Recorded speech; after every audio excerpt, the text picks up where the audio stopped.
Hello, and thank you for tuning in to this episode of Animals and Ames. My name is Ron Edwards. I'm the Animal Control Supervisor here for the Ames Animal Shelter and Animal Control Program. Our first two guests here today is Tootsie. This is the mom. She is an Abyssinian guinea pig. She is about 6 months old, is what we understand. She was surrendered to us. They had too many, and unfortunately it was a male and female situation, so here we ended up with Rain. Rain is about 4 months old. She is the daughter here to Tootsie.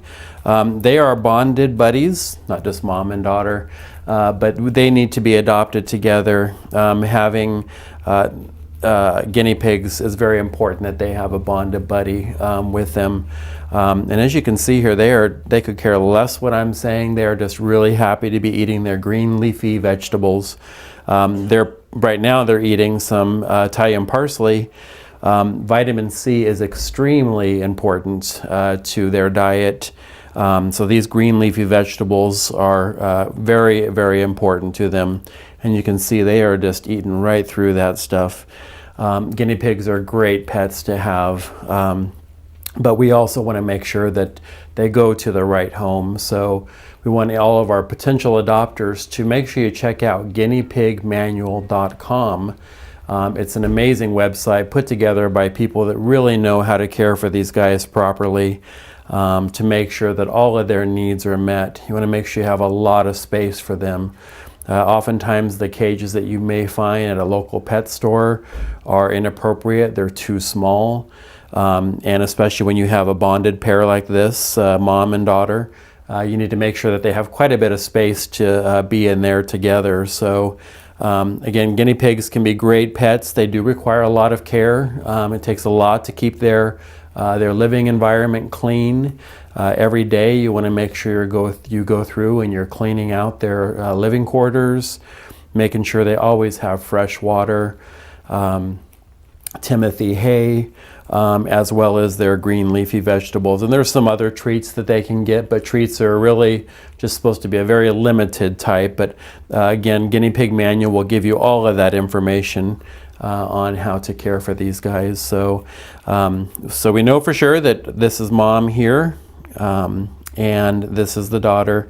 So you want to make sure if you're not getting guinea pigs here from the shelter, you're getting from a pet store, you want to make sure that you are getting the same sex, because just like bunnies, they can multiply pretty quickly, and we just don't need an excess of guinea pigs out there.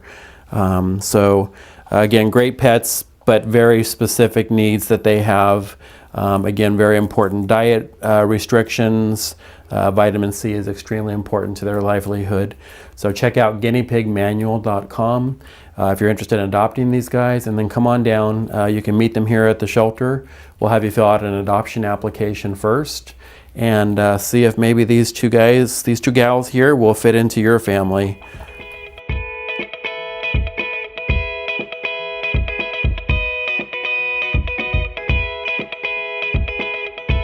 And our next guest today is one of our working cats. This is Alani. Alani is a neutered male. We have him here in the feral cat box. He's probably really stressed here, so I'm going to make this really quick. We do have a working cat program, and these are cats that will live primarily outdoors, but will have a place to go inside, especially during the cold weather that we have here.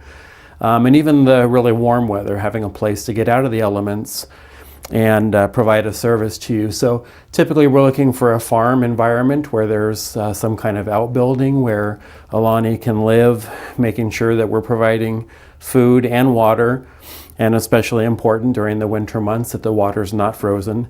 They will not lick it like it's an ice cube. So making sure they have fresh water that is not frozen, and food available to them, but their sole purpose is to help to provide some rodent deterrent. So not necessarily they're going to live on mice and rats, but that the smell of them will help keep them away from your farm area, maybe feeding barns, things like that. So we do have a working cat program. All these cats are spayed or neutered. They're tested for feline leukemia and feline AIDS and are negative. They're given some initial vaccination, a rabies vaccination, deworming, But these are cats that provide a service to farm owners, or even maybe to some other kind of warehouses, things like that, that we're looking for these working cats. We usually have about 10 to 15 working cats per year that we adopt out. And this really is a life-saving program where these cats are not suitable to live in a regular home because they have not been socialized around people. And the best thing for them is to have a place where they're going to be safe, a place to get in out of the bad weather, but a place where they'll have someone that will provide some food for them while they're providing a service to you. So if you're interested in a working cat, we do have an application for working cats. You can call the shelter. You can come down to the shelter. We can show you them here at the shelter, but obviously these are not the kind of cats that we can get out and let you pet, because you can't pet these cats. They're there to provide a service, and it's a life-saving program that we're very proud of here at the Ames Animal Shelter. So if you're interested in a working cat, come on down to the shelter or give us a call and we'll tell you all about our program.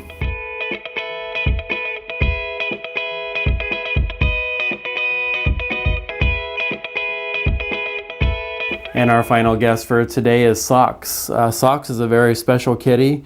I know all of them are. But Socks came to us. He was an owner surrender.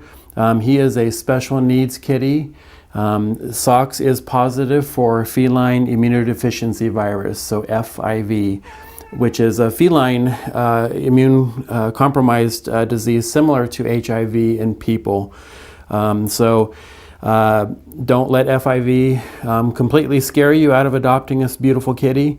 We want people to do some research about it. There's been a lot of new studies on these cats. I personally, myself, have an FIV positive cat at my house. And we see here that Socks is a little bit stressed out, so I'm just going to let him. If he wants to jump down and run around on the floor, we'll let him. This is the first time he's been in this room here, and all of this is a new experience for him. Unfortunately, he is declawed on all 4 feet, so he tends to react a little bit differently than a cat that had claws would. So, like I said, if he decides he wants to jump down and check out the room, we'll go ahead and let him do that, and I'll finish talking about him here. But Socks is a very special cat. So that FIV positive, you want to talk to your vet before you decide to adopt a cat that's FIV positive. Make sure that you understand kind of what you need to do to help care for them. So Socks is an important kitty to make sure you understand what you're adopting and what you're getting into, especially because he is all 4 declawed. So we know, and we've seen it here in the shelter time after time, that cats that are declawed tend to be a little bit more mouthy. And that is one of the definitely the possibilities for him spreading FIV to another cat. So probably best to look for a home where he's going to be the only kitty in the home. He's a beautiful gray and white cat on the larger side, but definitely friendly. He hasn't been anything but friendly here. I think he's just a little bit overwhelmed here in this room with all the smells of the other cats that have been here before him. So again, please do some research about FIV. And if you're interested in this beautiful kitty, come on down here to the shelter and we'd love to introduce you to him.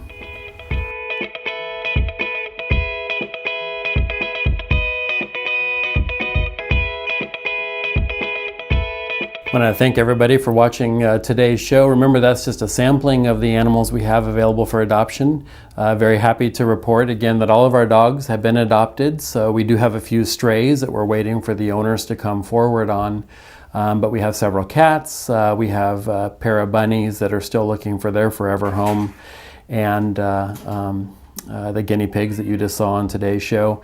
Also wanted to kind of give you some important information about the shelter. The city of Ames has just recently started a contract with an architectural firm and an animal welfare agency to come in and do a feasibility study about the shelter to look at our operations, our facility, and look at what we can do to improve things here for the future. So not only for today, tomorrow, but looking forward to 20, 25 years, the facility that we're in here. So we're very excited about the process and very thankful for the city of Ames for letting us move forward with this and doing everything that we can to make this a better place for all the animals here at the shelter.